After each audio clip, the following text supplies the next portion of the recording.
Hello दोस्तों, मैं आज आपके लिए लेके आया हूँ अनुच्छेद 74 से अनुच्छेद 112 तक महत्वपूर्ण अनुच्छेद जो परीक्षा में बार बार पूछे जाते हैं। आइए इन टॉपिक पर नज़र डालते हैं। अनुच्छेद 74 राष्ट्रपति को सलाह देने के लिए एक मंत्री परिषद होगा जिसका अध्यक्ष प्रधानमंत्री होगा, अर्थात मंत्री परिषद प्रधानमंत्री के अधीन होता है। अनुच्छेद 76 भारत का महान्यायवादी का वर्णन।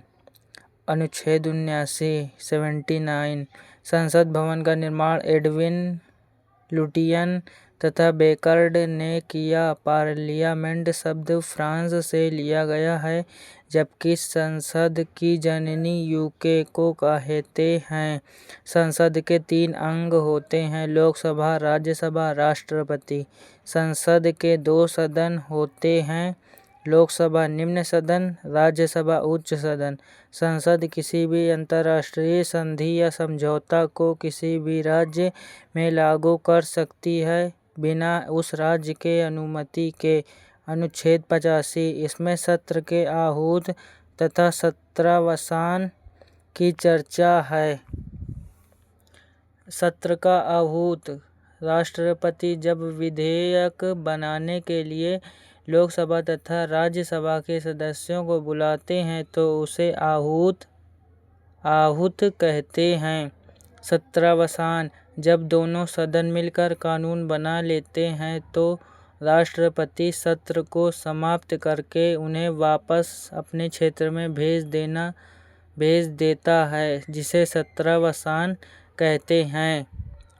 कार्यवाही स्थगित: अनुशासनहीनता तथा शोर शराबा के कारण सदन की कार्यवाही कुछ घंटा या कुछ दिन के लिए लोकसभा में अध्यक्ष तथा राज्यसभा में सभापति स्थगित कर देती है।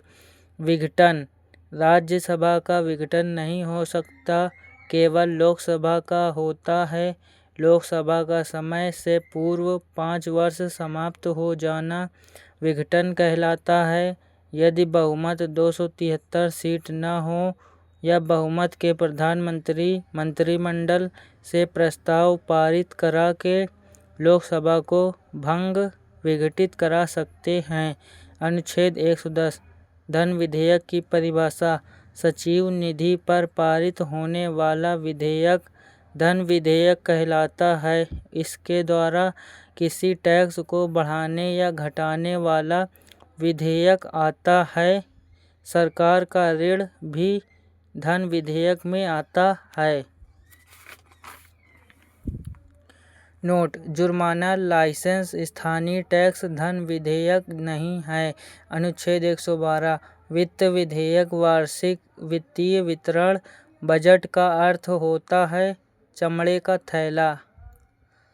संविधान में बजट शब्द की चर्चा नहीं है, बल्कि इसके स्थान पर वार्षिक वित्तीय विवरण शब्द की चर्चा है। बजट को लोकसभा में पहले प्रस्तुत करने का अधिकार राष्ट्रपति को है, किंतु वे वित्त मंत्री या किसी अन्य मंत्री से इसे प्रस्तुत करवाते हैं। बजट में केवल इस बात की चर्चा की जाती है कि कौन कौन से विकासात्मक कार्यों को करना है। थैंक्स। अगर आपको यह वीडियो अच्छी लगी हो तो लाइक, चैनल को शेयर, सब्सक्राइब जरूर करें। धन्यवाद।